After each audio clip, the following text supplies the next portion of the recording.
خواجہ خواجگان خواجہ سید بہاؤالدین نقشبند رحمۃ اللہ علیہ کی بظاہر تعلیم و تربیت سید امیر کلال رحمۃ اللہ علیہ سے ہے، مگر حقیقت میں آپ اویسی ہیں، کیونکہ آپ کی تربیت حضرت عبد الخالق غجدوانی کی روحانیت سے ہوئی۔ چنانچہ خود فرماتے ہیں کہ اوائل احوال اور غلبات و جذبات و بے قراری میں راتوں کو میں نواحی بخارا میں پھرا کرتا اور ہر مزار پر جاتا۔ ایک رات میں 3 مزاروں پر گیا۔ جس مزار پر پہنچتا ایک چراغ ٹمٹماتا نظر آتا۔ چراغ میں پورا تیل اور بتی ہوتی، مگر بتی کو ذرا اکسانے کی ضرورت تھی تاکہ تیل سے باہر آ جائے اور بخوبی جلے۔ شروع رات میں خواجہ محمد واسع کے مزار پر پہنچا۔ وہاں ارشاد ہوا کہ خواجہ محمد انجیر فغنوی کے مزار پر جانا چاہیے۔ جب میں اس مزار پر پہنچا تو 2 شخص آئے۔ انہوں نے 2 تلواریں میری کمر پر باندھی اور گھوڑے پر سوار ہو کر اس کی باغ کا رخ مزار مزداخن کی طرف پھیر دی۔ جب وہاں پہنچا تو فتیلہ اور چراغ اسی حالت میں تھا۔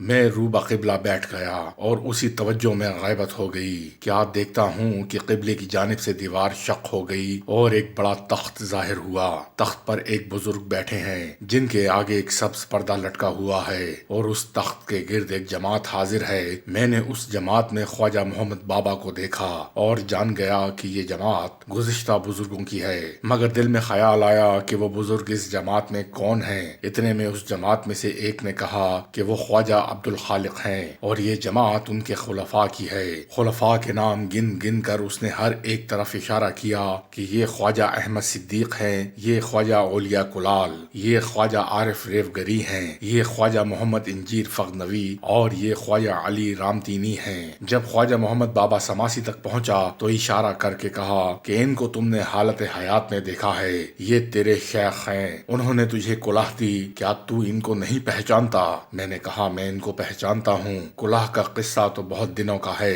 مجھے یاد نہیں رہا۔ انہوں نے کہا وہ کلاه تیرے گھر میں ہے اور تجھے یہ کرامت عطا ہوئی ہے کہ جو بلا نازل ہو وہ تیری برکت سے دور ہو جائے۔ اس وقت اس جماعت نے کہا کہ کان لگا کر سنو، حضرت خواجہ بزرگ ارشاد فرمائیں گے جو تجھے راہ حق کے سلوک میں کام آئیں گی۔ میں نے اس جماعت سے درخواست کی کہ میں حضرت خواجہ کو سلام کرنا چاہتا ہوں۔ انہوں نے وہ پردے آگے سے اٹھا دیے۔ میں نے حضرت خواجہ کو سلام کیا۔ حضرت نے جواب دیا اور ارشادات فرمائے جو سلوک کی ابتدا و وسط و انتہا سے تعلق رکھتے تھے۔ ان میں سے ایک یہ تھا کہ جو چراغ تجھے اس حالت میں دکھائی دے تیرے لیے بشارت ہے اور اس امر کی طرف اشارہ ہے کہ تجھ میں اس راستے کی استعداد و قابلیت ہے، مگر استعداد کی بتی کو اکسانا چاہیے تاکہ روشن ہو جائے اور اسرار ظاہر ہوں، اور قابلیت کے باموجب عمل کرنا چاہیے تاکہ مقصد حاصل ہو۔ دوسرا ارشاد جس کی آپ نے تاکید فرمائی یہ تھا کہ ہر حال میں جادہ شریعت و استقامت پر قدم رکھنا چاہیے اور عزیمت و سنت پر عمل کرنا اور رخصت اور بدعت سے دور رہنا چاہیے، اور ہمیشہ احادیث مصطفیٰ صلی اللہ علیہ وآلہ وسلم کو اپنا پیشوا بنانا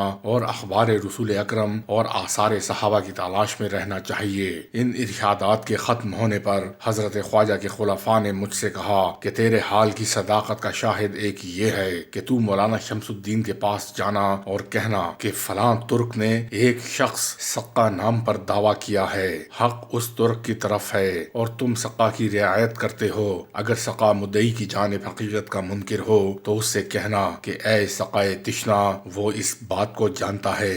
دوسرا شاہد یہ ہے کہ سقا نے ایک عورت سے زنا کیا ہے، جب وہ حاملہ ہو گئی تو حمل کو اسقاط کر کے بچہ فلاں جگہ میں انگور کے نیچے دفن کر دیا۔ پھر ان خلفاء نے فرمایا کہ جب تو یہ پیغام مولانا شمس الدین کو پہنچا دے تو دوسرے روز صبح کے وقت فوراً 3 عدد معیز لینا اور ریگ مردہ کے راستے نصف کی طرف امیر سید کلال کی خدمت میں روانہ ہو جانا۔ جب تو پشتہ خزاخوں پر پہنچے گا تو ایک بوڑھا ملے گا جو تجھے ایک گرم روٹی دے گا، وہ روٹی لے لینا مگر اس سے بات نہ کرنا۔ آگے بڑھ کر تجھے ایک قافلہ ملے گا، قافلے سے ایک سوار آگے آئے گا جسے تو نصیحت کرے گا اور وہ تیرے ہاتھ پر توبہ کرے گا۔ حضرت عزیزاں کی کلہ جو تیرے پاس ہے اسے اپنے ساتھ سید امیر کلال کی خدمت میں لے جانا۔ بعد ازاں اس جماعت نے مجھے ہلا دیا اور میں ہوش میں آ گیا۔ صبح کو میں فوراً زیورتوں کی طرف اپنے مکان میں گیا اور متعلقین سے کلہ کا قصہ دریافت کیا۔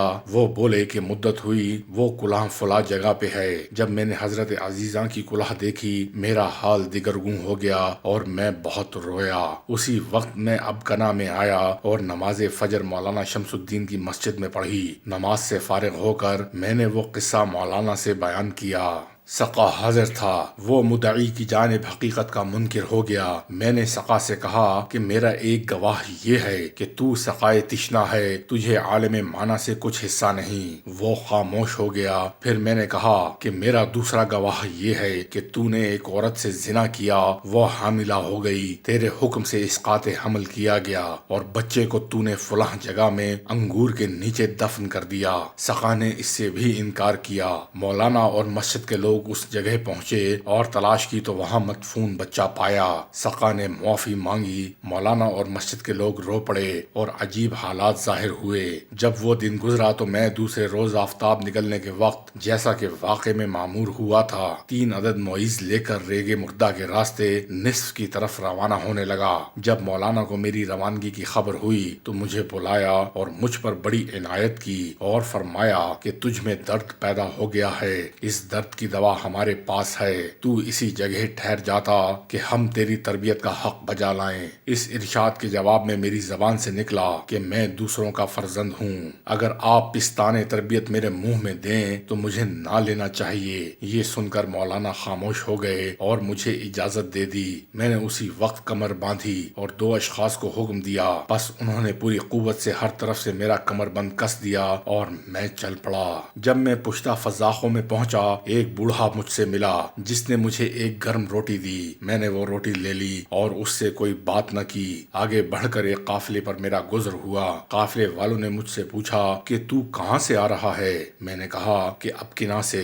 وہ بولے کہ وہاں سے تو کب روانہ ہوا؟ میں نے کہا طلوع آفتاب کے وقت۔ میں جس وقت ان سے ملا وہ چاشت کا وقت تھا۔ وہ متعجب ہوئے کہ اب کنا سے یہاں 4 فرسنگ کا فاصلہ ہے اور ہم اول شب روانہ ہوئے تھے۔ جب میں ان سے آگے بڑھا تو وہ سوار ملا۔ میں نے سلام کہا۔ اس نے کہا کہ تو کون ہے؟